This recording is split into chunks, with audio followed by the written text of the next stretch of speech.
राम नाम का चमत्कार। एक बार एक गांव में एक साधु रहता था। सारा दिन राम राम जपता रहता है और ढोलकी बजाकर कीर्तन करता रहता। उसकी कुटिया के पास जिस व्यक्ति का घर था वह उससे बहुत परेशान था। एक दिन वह व्यक्ति गुस्से में उस साधु की कुटिया में चला गया और कहने लगा कि तुम क्या दिन रात राम राम रटते रहते हो? तुम्हें तो कोई काम धंधा नहीं है, हमें तो कमाने जाना पड़ता है। तुम्हारी ढोलकी की आवाज से मैं सो नहीं पाता।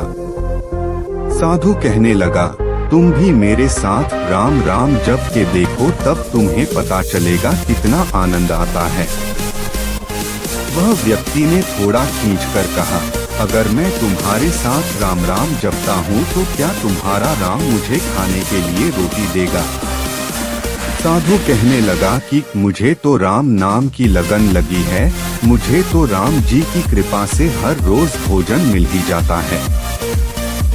तुम भी राम राम जप के देख लो, मुझे भरोसा है भगवान तुझे खाने को जरूर देगा। वह आदमी उस साधु को चुनौती देता है कि मैं तुम्हारे साथ आज राम राम का भजन करता हूँ। अगर तुम्हारे राम ने आज मुझे रोटी खिला दी, सारी उम्र राम की भक्ति में लगा दूंगा। अगर नहीं खिलाई तो तुम ढोलकी बजाना बंद कर दोगे।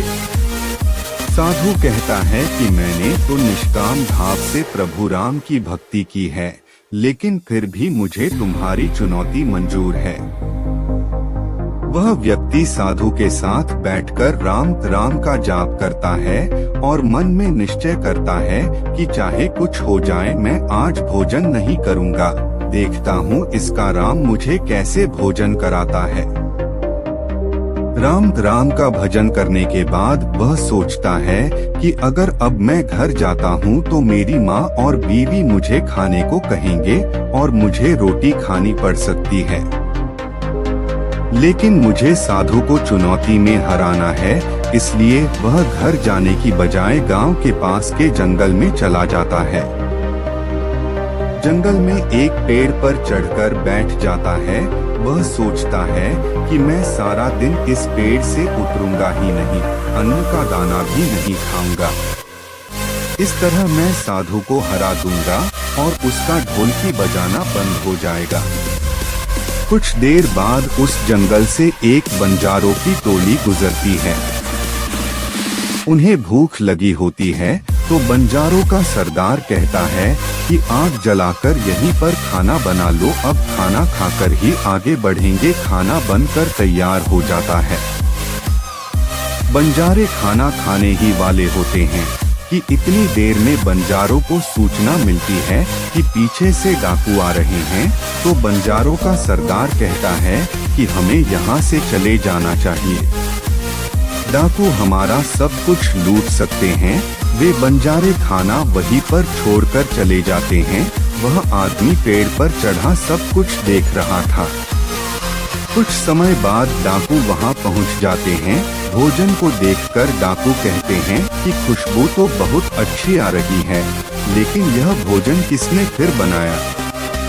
बनाने के बाद खाया क्यों नहीं? कहीं किसी की चाल तो नहीं हमें फंसाने की? हो सकता है इस भोजन में जहर हो। उसी समय डाकुओं के सरदार की नजर उस व्यक्ति पर पड़ी। वह उसे नीचे आने का आदेश देता है। डाकू उस व्यक्ति से पूछते हैं, हमें मारने के लिए क्या भोजन तुमने बनाया है? वह बेचारा मिन्नतें करता रहता है कि मैंने यह भोजन नहीं बनाया, इसमें जहर नहीं है। यह भोजन बंजारों ने बनाया है।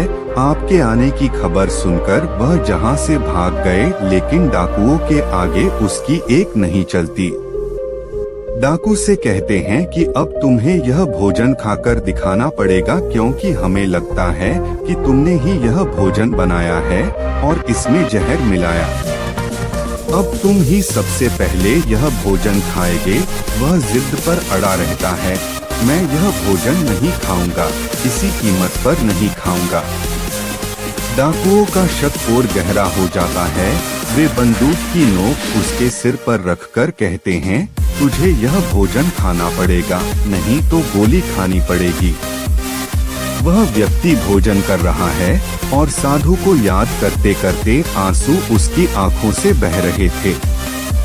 उसने कहा था कि मेरा निश्चय है कि राम नाम जप लेगा तो राम तुझे भोजन भी देंगे। उसके भोजन करने के बाद डाकुओं ने से छोड़ दिया। अब उसे विश्वास हो गया कि बंजारों को और डाकुओं को राम जी ने ही भेजा है। वह सीधा साधु की कुटिया में चला गया और जाकर उनके चरणों में प्रणाम किया और उन्हें सारा वृतांत सुनाया। अब उस साधु से भी ज्यादा उसे राम नाम की लगन लग गई। उसने अपना पूरा जीवन राम जी को समर्पित कर दिया। जय जय श्री राम।